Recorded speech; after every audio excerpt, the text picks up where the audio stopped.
So let's jump back in time, way back to the year 1373, and talk about a pretty incredible series of divine revelations. They were experienced by an anonymous woman who made a very, very unusual request to God. It was a prayer so dangerous it almost killed her, but it ended up giving her a message that has been echoing for centuries. Seriously, just for a second, think about it. If you could ask for anything at all, what would it be? Health, maybe? Wisdom? Happiness? Well, the woman we're talking about today asked for something else, something way more intense and, frankly, kind of terrifying. Okay, so these were her three big requests. First, she wanted to actually feel Christ's suffering in her mind, to really, truly get it. Second, she asked for a physical sickness so bad that everyone, including her, would be 100% sure she was about to die.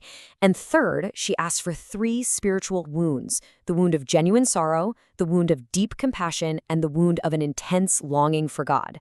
I mean, what a prayer, right? Absolutely audacious. And you know what? She got what she asked for.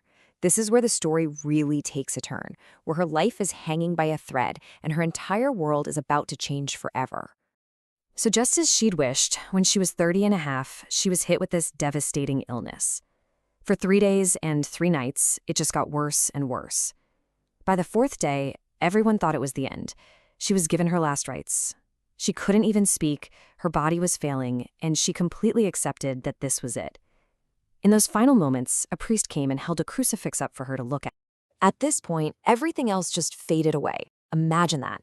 Her vision is dimming, she can barely breathe, and every last bit of her energy is focused on the face of Christ on that cross. And it was right there, in that moment of total surrender, that something completely unexpected happened. All of a sudden, that wooden crucifix wasn't just wood anymore. In her mind's eye, it was real. She saw blood, hot, fresh blood running down from the crown of thorns. And just like that, the sickness, the pain, it all just vanished. She was filled with this incredible sense of peace. This wasn't the end of her life. It was the beginning of something else entirely. And this wasn't some fleeting one-off thing. Nope. What followed was a whole series of divine visions, or showings, as she called them, that unfolded one after another right there on her sickbed. She received 16 of them, not 1 or 2, but 16 distinct revelations in total. Over the next few hours, she was shown one spiritual truth after another, each one flowing into the next. And these visions covered the whole spectrum, really.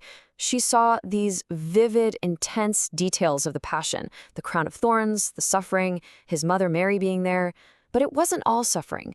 The visions also soared to the highest highs, showing her the bliss of heaven and the sheer scale of God's love for everything. But for all that epic, grand stuff, maybe the most famous, the most profound vision of them all was about something really, really small. In one of her visions, she was shown this tiny object, just resting in the palm of her hand. It was simple, round, no bigger than a hazelnut. And that's what's so amazing about her experience. This huge, divine truth was being communicated through a common, everyday thing.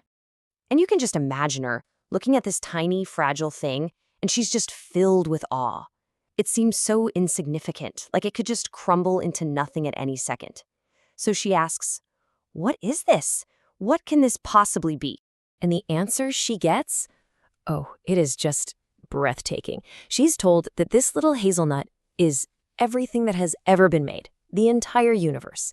And the only reason it all holds together is for 3 reasons. God made it, God loves it, and God looks after it. In that one tiny object, she suddenly understood this powerful, loving force that sustains all of creation. This incredible insight then builds to the central message of all 16 of her revelations, a message of deep comfort and hope that has become her real legacy. Through her visions, she was essentially shown 2 different ways of looking at the world. From our perspective, the human one, the world is full of pain, struggle, and things that just aren't right. We see things go wrong all the time. But she was shown that from the divine perspective, there's a loving purpose weaving through absolutely everything, and that in the grand scheme of things, nothing is ever truly wrong. And this is the ultimate assurance she received. The single line captures the very heart of her entire experience. It's just this radical statement of trust, even when we're surrounded by suffering and confusion. It was the answer to all her questions, the final comfort she was given. So we're left with this powerful 650-year-old message of hope born from a really dangerous prayer and a near-death experience. And it kind of makes you wonder, right? In our own moments of uncertainty, what are the beliefs or ideas that we hold on to? What, for you, is the thing that reminds you that, in the end, all shall be well?